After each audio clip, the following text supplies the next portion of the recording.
আপনি এবার বলবেন যে আমি দোয়া করব তো কখন করব, কোন জায়গায় করব? কোন জায়গায় দোয়া করা বা কোনো টাইমে দোয়া করা কি নিষেধ আছে? দেখুন, সূর্য ডুবার সময় ইবাদত করা নিষেধ, সূর্য উঠার সময় নামাজ পড়া নিষেধ, জাওয়ালের টাইমে নামাজ পড়া নিষেধ। সূর্য ডুবার সময়তেই যদি আপনার বাপ মরে তো ইন্না লিল্লাহি ওয়া ইন্না ইলাইহি রাজিউন এই দোয়াটা পড়বেন না পড়বেন না? পড়বেন না? সূর্য ডুবার সময় যদি আপনার পায়খানা পেচ্ছাপ লাগে তো আল্লাহুম্মা ইন্নী আউযু বিকা মিনাল খুবসি ওয়াল খাবাইস এই দোয়াটা পড়ে আপনি পায়খানা বাথরুমে ঢুকবেন না? হযরত আদমকে বললেন, আদম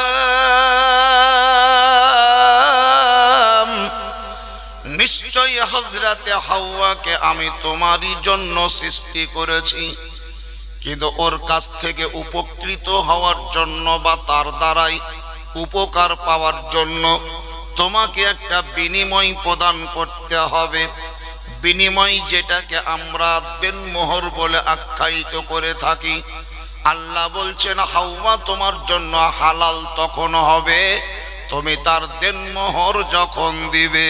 এর জন্য এখনো বর্তমানে তিনের গুরুত্ব বেশি। কোন জায়গায় ফাতিহা করবে তো মৌলভী সাহেব বলছে 3 বার দরুদ শরীফ পড়েন। কোন লোক যদি তার বাড়িওয়ালিকে তালাক দেবে তো বলছে 3 বার মুখ ফুটি বলো।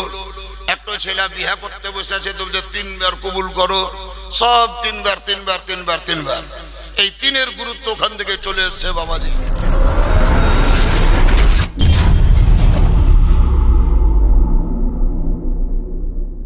নেই থাক না কেন, যখন নামাজের মুসাল্লায় দাঁড়িয়ে যাবে তখন কম্বিনেশন সাবজেক্ট হিসাবে, কম্পালসারি হিসাবে, জরুরি হিসাবে অন্য কোন সূরা জানুক আর না জানুক সূরা ফাতিহা তাকে পড়তেই হবে।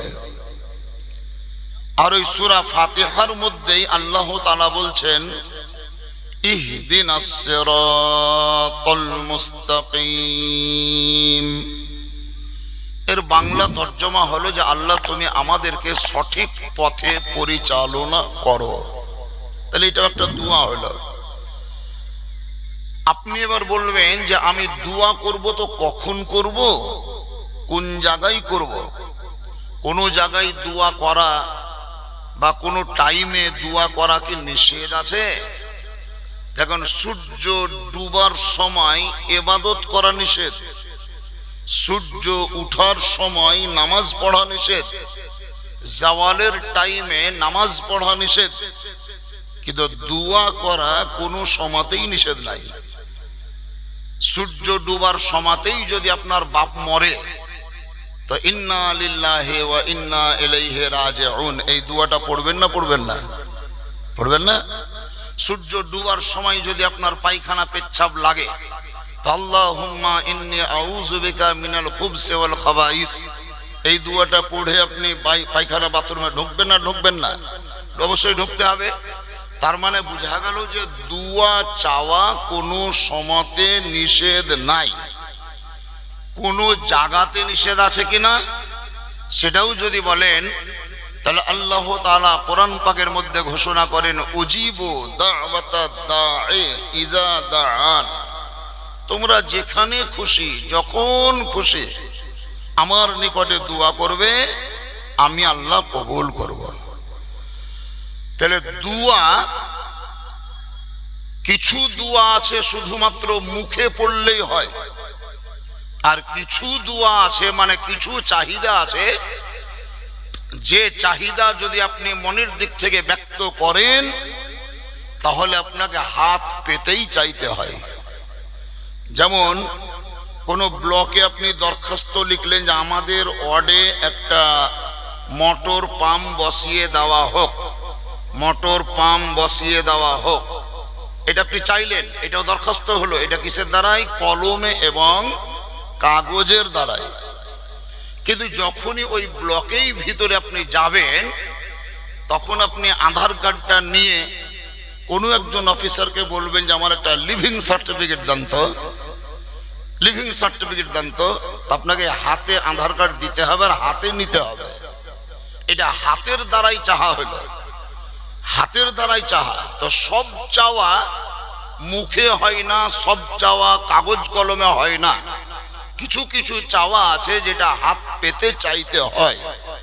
এই কারণেই সব দোয়া শুধু মুখে করব তা নয়, কিছু কিছু দোয়া আছে আমাদেরকে হাত তুলে আল্লাহর কাছে দোয়া করতে হয়। তো আমরা হাত তুলে দোয়া করব। এবং এই দোয়া প্রসঙ্গে আল্লাহর নবী রসুল আরবি হযরতে মুহাম্মদুর রাসূলুল্লাহ সাল্লাল্লাহু তাআলা আলাইহি ওয়াসাল্লাম বলেন, আদ-দুআ ও মুখুল ইবাদাত, দোয়া হচ্ছে ইবাদতের মগজ। দোয়া ছাড়া তোমার ইবাদত পুষ্টিকর নয়। দোয়া ছাড়া বা উইদাউট দোয়া তোমার ইবাদত হচ্ছে পুষ্টিহীন।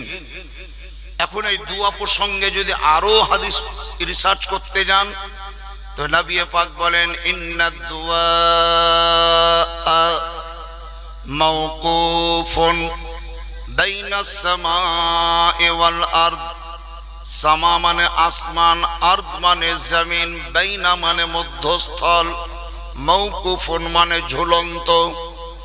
আল্লাহর নবী আকা মুস্তাফা বলেন, ইন্নাদ দুআ মাওকুফুন বাইনাস সামাই ওয়াল আরদ।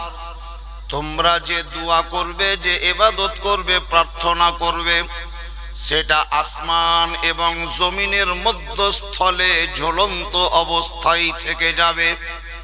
সাহাবায়ে কেরামগণেরা জিজ্ঞাসা করলেন, ইয়া রাসূলুল্লাহ, কতক্ষণ ঝুলবে? তো নবী বলেছেন, হাত্তা তুসাল্লিয়া আলা নাবিয়্যিকা, যতক্ষণ পর্যন্ত তোমরা নবীর প্রতি দরুদ না পড়বে। যতক্ষণ পর্যন্ত তোমরা নবীর প্রতি দরুদ না পড়বে। বোঝা গেল, দোয়া যদি আল্লাহর নিকটে কবুল করাতে চান, ইবাদত যদি আল্লাহর নিকটে কবুল করাতে চান, তাহলে শর্ত হলো নবীর প্রতি দরুদ পাঠ করা। এখন এই দরুদ প্রসঙ্গে আপনাদেরকে একটু কথা বলে দিই। বিখ্যাত পয়গম্বর হযরতে আদম আলা নবিয়্যিনা আলাইহিস সালাতু ওয়াত তাসলিম, যিনাকে আমরা চোখে দেখিনি। দেখেন, কোন মানুষ যদি একটু লম্বা হয় আর একটু যদি মোটা সোটা হয় তো বেটা ছেলেতে কম বলে, মা বোনরা বেশি বলে। ওটি লোক তো দেখা করে আদম সুরত, আদম সুরত। এই ভাষাটা কোনোদিন জীবনে শুনেছেন না শুনেননি? আপনারা শুনেননি কোনোদিন কাউকে বলতে? আদম সুরত বলা হয়। এটা প্রচলিত ভাষার মধ্যে, মা বোনদের মধ্যে বেশি প্রচলিত।